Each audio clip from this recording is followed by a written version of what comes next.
ಕೇಂದ್ರ ಮಾನವ ಸಂಪನ್ಮೂಲ ಇಲಾಖೆಯಿಂದ ಬಂಟ್ವಾಳದ ಸರ್ಕಾರಿ ಪಾಲಿಟೆಕ್ನಿಕ್ಗೆ ನಿರ್ಮಾಣಗೊಂಡ ವಿದ್ಯಾರ್ಥಿ ನಿಲಯ ಯಾವ ಉದ್ದೇಶಕ್ಕಾಗಿ ಇಲ್ಲಿ ನಿರ್ಮಾಣಗೊಂಡಿತ್ತೋ ಆ ಉದ್ದೇಶ ಸಾಕಾರಗೊಂಡಿಲ್ಲ. ಈ ವಿದ್ಯಾರ್ಥಿ ನಿಲಯದಲ್ಲಿ ವಿದ್ಯಾರ್ಥಿನಿಯರು ಉಳಿದುಕೊಳ್ಳಲು ನಿರಾಸಕ್ತಿ ತೋರುತ್ತಿರುವುದರಿಂದ ಕಳೆದ 5 ವರ್ಷಗಳಿಂದ ಈ ಕಟ್ಟಡ ಉದ್ದೇಶಿತ ಕಾರ್ಯಕ್ಕೆ ಬಳಕೆಯಾಗದೆ ವ್ಯರ್ಥವಾಗ್ತಾ ಇದೆ. 1 ವರ್ಷದಿಂದ ಪಾಲಿಟೆಕ್ನಿಕ್ ಕಂಪ್ಯೂಟರ್ ಲ್ಯಾಬ್ ಅನ್ನು ಈ ಕಟ್ಟಡದಲ್ಲಿ ಆರಂಭಿಸಲಾಗಿದೆ. ಇದೀಗ ಅದರ ಪಕ್ಕವೇ ಬಾಲಕರಿಗಾಗಿ ಮತ್ತೊಂದು ವಿದ್ಯಾರ್ಥಿ ನಿಲಯ ನಿರ್ಮಾಣಗೊಳ್ಳುತ್ತಿದೆ.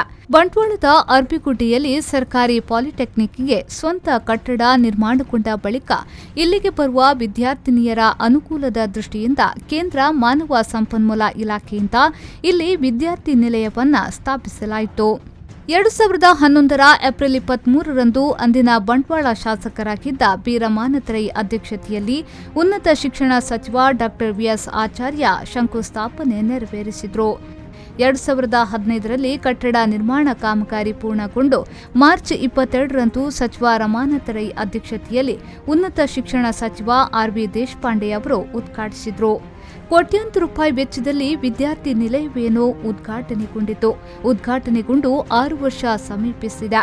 ಆದರೆ ವಿದ್ಯಾರ್ಥಿನಿಯರು ಮಾತ್ರ ಇಲ್ಲಿಗೆ ಬರಲು ಕೇಳುತ್ತಿಲ್ಲ.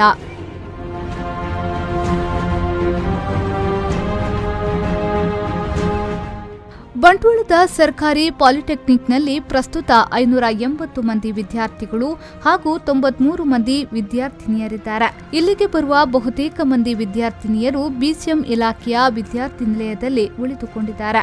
ಪ್ರತಿ ವರ್ಷ ಸಂಸ್ಥೆ ವಿದ್ಯಾರ್ಥಿ ನಿಲಯದ ಪ್ರವೇಶಾತಿಗಾಗಿ ಅರ್ಜಿ ಆಹ್ವಾನಿಸಿದ್ರು ಯಾರೊಬ್ಬ ವಿದ್ಯಾರ್ಥಿನಿಯೂ ಅರ್ಜಿ ಸಲ್ಲಿಸುತ್ತಿಲ್ಲ ಎನ್ನುತ್ತಾರೆ ಇಲ್ಲಿನ ಉಪನ್ಯಾಸಕರು. ಯಾಕೆಂದ್ರೆ ಇಲ್ಲಿ ವಿದ್ಯಾರ್ಥಿ ನಿಲಯದಲ್ಲಿ ಉಳಿದುಕೊಳ್ಳಲು ವಿದ್ಯಾರ್ಥಿಗಳು ಶುಲ್ಕ ಪಾವತಿಸಬೇಕು. ಆದರೆ ಪಾಣೆಮಂಗಳೂರಿನ ಬಿಸಿಎಂ ಇಲಾಖೆ ವಿದ್ಯಾರ್ಥಿ ನಿಲಯದಲ್ಲಿ ಉಚಿತವಾಗಿ ಎಲ್ಲಾ ಸೌಲಭ್ಯಗಳು ಇರುವುದರಿಂದ ವಿದ್ಯಾರ್ಥಿನಿಯರು ಎಂಎಚ್ಆರ್ಡಿಯ ವಿದ್ಯಾರ್ಥಿ ನಿಲಯಕ್ಕೆ ಬರಲು ನಿರಾಸಕ್ತಿ ತೋರುತ್ತಿದ್ದಾರೆ. ಸುರಕ್ಷತೆಯ ದೃಷ್ಟಿಯಿಂದಲೂ ಕಾಂಪೌಂಡ್ ಮತ್ತಿತರ ಪೂರಕ ವ್ಯವಸ್ಥೆಗಳು ಇಲ್ಲದೇ ಇರುವುದು ಕೂಡ ವಿದ್ಯಾರ್ಥಿನಿಯರು ಆಸಕ್ತಿ ತೋರದೇ ಇರಲು ಕಾರಣ. ಪರೀಕ್ಷಾ ಸಮಯದಲ್ಲಿ ಮಾತ್ರ ಕೆಲವು ವಿದ್ಯಾರ್ಥಿನಿಯರು ಇಲ್ಲಿ ಉಳಿದುಕೊಳ್ಳುತ್ತಾರೆ. ಬಾಲಕರಿಗಾಗಿ ಇಲ್ಲಿ ಮತ್ತೊಂದು ವಿದ್ಯಾರ್ಥಿ ನಿಲಯ ನಿರ್ಮಾಣಗೊಳ್ಳುತ್ತಿದೆ. ಎಸ್ಸಿಪಿ ಮತ್ತು ಟಿಎಸ್ಪಿ ಅನುದಾನದಡಿ ಸುಮಾರು 1.60 ಕೋಟಿ ರೂಪಾಯಿ ವೆಚ್ಚದಲ್ಲಿ ಈ ಕಟ್ಟಡ ಕಾಮಗಾರಿ ನಡೆಯುತ್ತಿದೆ. ಸುಮಾರು 1 ಕೋಟಿ ರೂಪಾಯಿ ವೆಚ್ಚದಲ್ಲಿ ಮೊದಲ ಅಂತಸ್ತಿನ ಕಾಮಗಾರಿ ಪೂರ್ಣಗೊಂಡಿದ್ದು 2ನೇ ಅಂತಸ್ತಿನ ಕಾಮಗಾರಿಗೆ ಉಳಿಕೆ ಅನುದಾನ ಬಿಡುಗಡೆಗೊಳ್ಳಬೇಕಿದೆ. ಸಂದೀಪ್ ಸಾಲ್ಯಾನ್, ವಿ4 ನ್ಯೂಸ್, ಬಂಟ್ವಾಳ.